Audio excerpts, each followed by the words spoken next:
2022년 12월 19일 선목교회 큐티 방송입니다. 기도로 시작합니다. 참 좋으신 우리 하나님, 성탄의 주간을 시작하는 월요일 주님의 말씀 앞으로 이끄심을 감사드립니다. 하나님, 이 시간을 복되게 하시어 말씀 안의 진리를 알도록 도와주시옵소서. 함께 하시기를 바라오며 예수님의 이름으로 기도합니다. 아멘. 오늘 묵상할 말씀은 고린도후서 12장 1절부터 10절입니다. 무익하나마 내가 부득불 자랑하노니 주의 환상과 계시를 말하리라.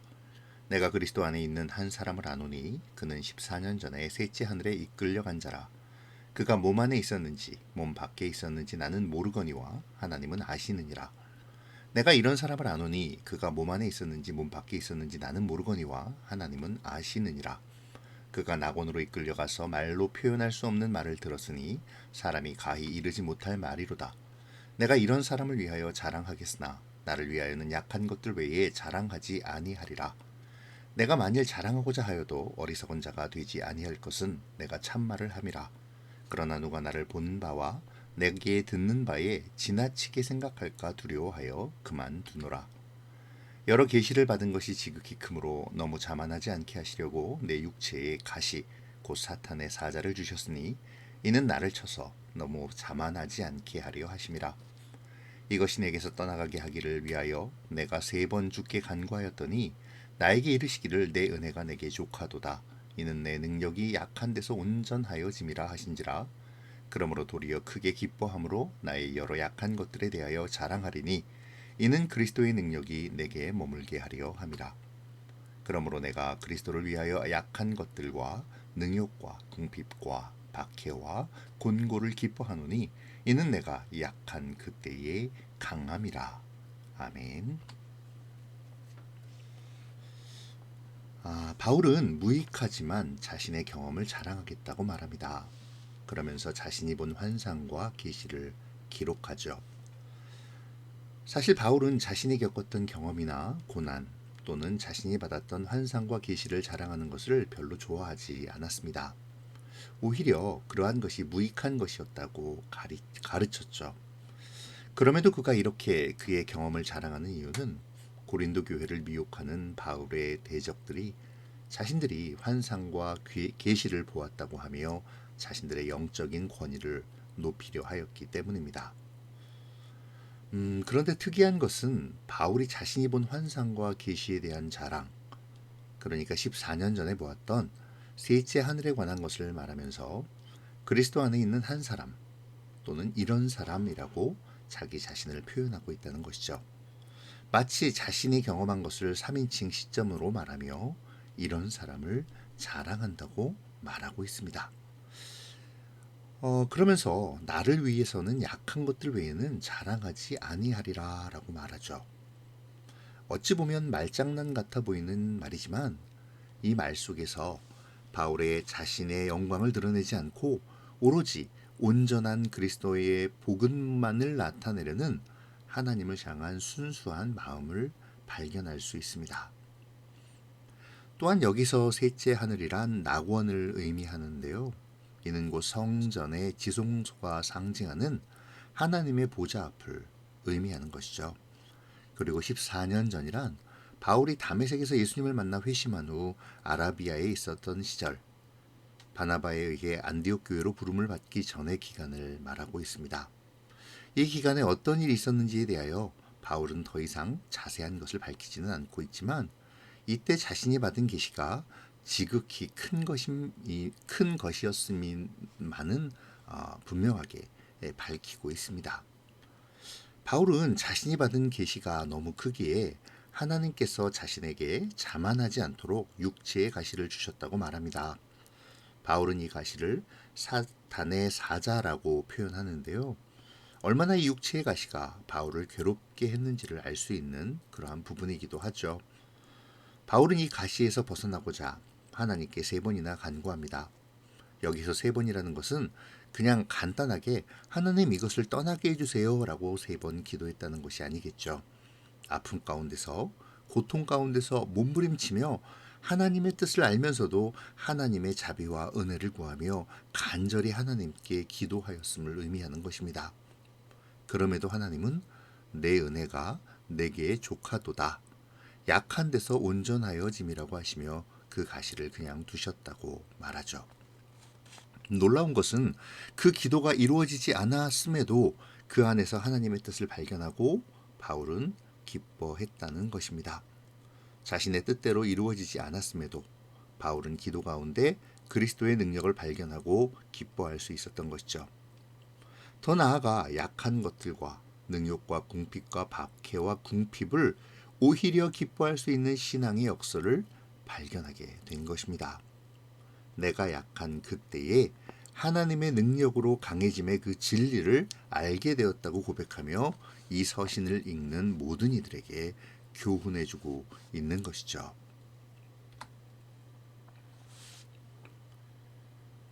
바울은 자신이 경험한 신비한 체험과 계시를 자랑합니다. 그런데 바울은 이 자랑을 3인칭으로 서술하고 있죠. 그리고 역설적으로 자신은 약한 것들 외에는 자랑하지 아니한다고 말합니다. 실컷 자신이 하나님의 보좌를 본 것과 다메섹에서 초자연적으로 예수님을 만난 것 등을 자랑해놓고 나는 약한 것들 외에 자랑하지 않는다고 말하는 것은 어찌 보면 우습기도 한데요. 사실 바울이 자신이 셋째 하늘을 본 경험을 3인칭으로 서술하고 있는 이유가 여기에 있는 것이죠. 아까도 언급했었지만 바울이 이 셋째 하늘에 대한 환상의 일을 이야기하는 이유는 바울의 대적들이 자기 자신들이 신비한 체험과 환상을 했다고 또 계시를 보았다고 하면서 고린도 교회를 미혹하고 있었기 때문입니다. 그렇기에 부득불 바울도 그들이 미혹하는 환상이나 계시보다 더한 확신이 있음을 말하고 있는 것이죠. 하지만 바울은 이러한 것들이 자신을 나타내는 자랑이나 자신의 영광을 드러내는 도구가 아니라는 것을 확실히 하고 있는 것입니다. 실제로 바울은 6절에서 내가 만일 자랑하고자 하여도 어리석은 자가 되지 아니할 것은 내가 참말을 함이라. 그러나 누가 나를 보는 바와 내게 듣는 바에 지나치게 생각할까 두려워하여 그만두노라 라고 말하며 그러한 우려를 확실하게 드러내고 있죠. 이 시간 우리는 하나님의 말씀을 묵상하며 어떤 마음을 갖습니까? 혹시 우리는 하나님의 말씀보다 다른 어떠한 특별한 계시, 기적, 표적 등을 보기를 원하고 있지는 않습니까? 더 놀라운 은사, 더 놀라운 기적, 더 놀라운 역사 등이 우리의 믿음의 근거가 되고 있지는 않는지요.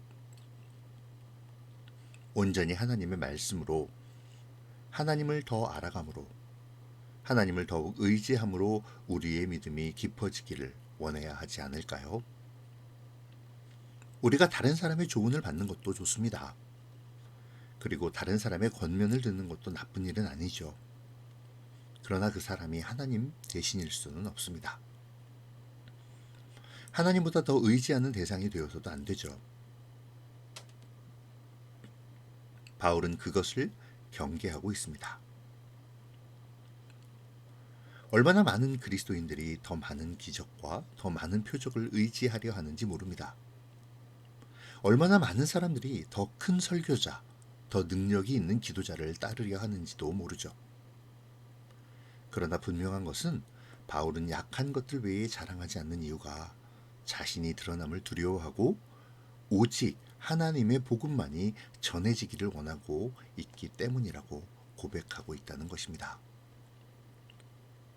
사랑하는 여러분, 오늘 말씀을 묵상하며 우리의 신앙의 태도를 점검할 수 있기를 바랍니다. 혹시 우리는 표적과 기적을 더 신뢰하고 있지는 않습니까? 명성과 기도의 능력이 있는 사람을 의지하려 하지는 않는지요. 우리의 의지와 우리의 신뢰가 오직 하나님이 되시기를 바랍니다. 그러기 위해 오직 말씀 안에서 우리의 나아갈 바를 찾는 이 시간이 되어지면 좋겠네요. 사람들은 자신들의 간절한 기도가 이루어지지 않을 때 주로 두 가지의 반응을 보여줍니다. 자신의 기도와 정성이 부족했기 때문이라고 생각하며 자신을 한탄하고 낙심하거나 아니면 하나님께서 자신의 기도를 들어주시지 않았다고 하나님을 원망하며 하나님으로부터 돌아서는 것이죠. 그런데 오늘 바울은 자신을 평생 괴롭히는 육체의 가시, 사탄의 사자라고 표현할 정도의 고통을 주었던 그 아픔과 고통의 가시가 간절한 기도에도 불구하고 없어지지 않음에도 오히려 기뻐한다고 고백하고 있습니다. 아까도 설명했지만 바울이 3번 간구했다는 것은 단순히 3번 간단하게 기도한 것을 말하는 것은 아닙니다. 바울처럼 많은 체험을 하고 고난 속에서 하나님의 인도하심을 받은 사람이 자신의 이 사탄의 사자와도 같은 육체의 가시를 위해 간단하게 기도하고 끝내지는 않았을 테니까요. 간절한 기도가 계속됨에도 불구하고 바울의 이 육체의 가시는 고쳐지지 않았습니다. 충분히 원망하거나 낙담할 만한 상황이지만 여기서 바울은 한 가지 놀라운 사실을 깨닫게 되죠. 바로 그 약함 속에서 그리스도의 능력이 자신에게 머물게 된다는 사실입니다. 내가 강할 때는 하나님의 놀라운 역사와 이끄심을 경험할 수 없습니다. 내가 약함 속에서 간절히 하나님을 찾고 또 찾음 속에서 진정한 하나님과의 만남과 교제가 이루어지고 그 교제와 만남 속에서 설사 내가 원하는 응답이 아니라 할지라도 하나님의 뜻을 알게 되고 그 뜻과 인도하심이 나를 변화시켜 하나님을 더욱 신뢰하게 하는 것. 그러므로 평화와 기쁨이 가득하게 되는 것. 이것이 기도의 효과이자 목적이 되는 것이죠. 나는 죽고 온전히 하나님은 사셔서 나의 삶이 하나님이 이끄시는 삶이 되는 것. 이것이 내가 약한 그때의 강함이 되는 진리인 것입니다. 이 진리가 우리의 믿음이 되면 좋겠습니다. 오늘 묵상의 시간이 이 믿음을 갖기를 소망하며 간구하는 시간이 되면 좋겠네요. 내가 약한 그때에 하나님의 강함이 이끄심을 기억하고 나를 내세우는 것이 아니라 온전히 하나님의 이끄심이 있기를 기도하는 우리가 되어지기를 소망합니다. 나의 뜻대로 되는 기도가 아니라 하나님의 이끄심이 있는 기도가 되기를 깨닫고 소원하는 오늘의 묵상이 되시기를 소망합니다. 기도로 마치겠습니다. 좋으신 하나님 감사합니다. 오늘 묵상을 통해 우리의 믿음의 본질과 대상 그리고 우리의 기도의 모습을 다시 돌아보게 하시니 감사합니다. 하나님, 우리가 우리의 강함이 아닌 약함을 감사하게 하시고 하나님의 이끄심 속에서 하나님만을 의지하는 자가 되게 하시며 신비한 체험이나 다른 어떤 것이 아닌 오직 하나님의 말씀 속 하나님의 뜻을 깨닫기를 원하고 그 뜻을 따라 살기를 소원하게 하여 주시옵소서.